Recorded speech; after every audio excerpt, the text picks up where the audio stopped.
Hey, y'all, pray you having a blessed day. Okay, amen. Somebody, we back here looking at these books, y'all, and Bo is getting ready to get up out of here. Okay, he about to go, y'all. He has been sold. He gonna start his own little family, his own little herd. Yep.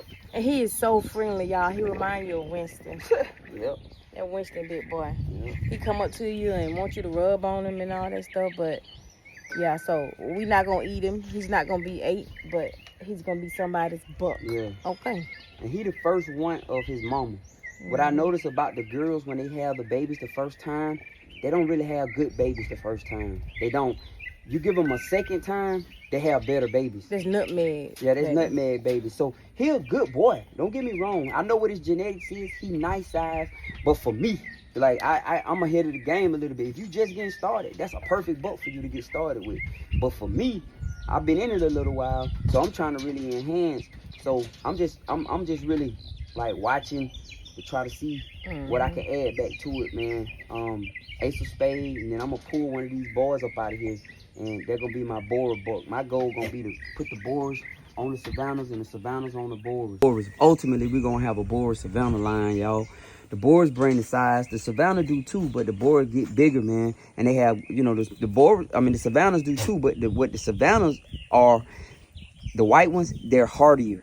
Number one, they heat resistant because they got white fur and black skin underneath. And they're a hardier goat than Savannahs. So I'm working with the Savannah Boar Cross right now to see what we get.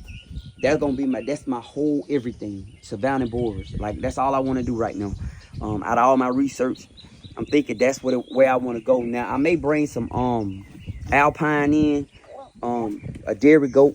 I put my meat goat on a dairy goat and see how that go. That'll be my next adventure.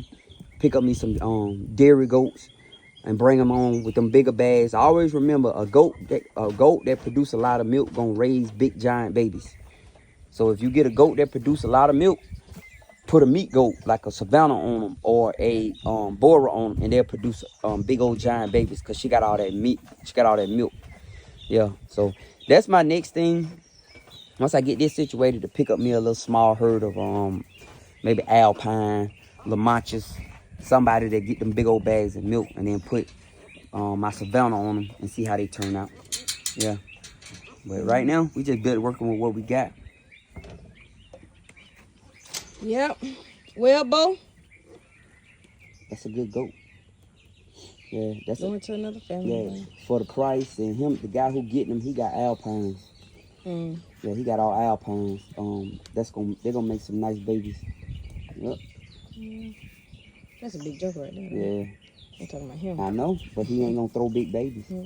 He's an anomaly. I know his mama. His mama is a pygmy goat. So regardless of how big that goat is, I always remember, just because a goat or an animal or a human big don't mean they're gonna throw big babies. Yeah. So he big, but I know his genetics, and I know at the end of the day he gonna be throwing them little bitty weird, little smaller babies.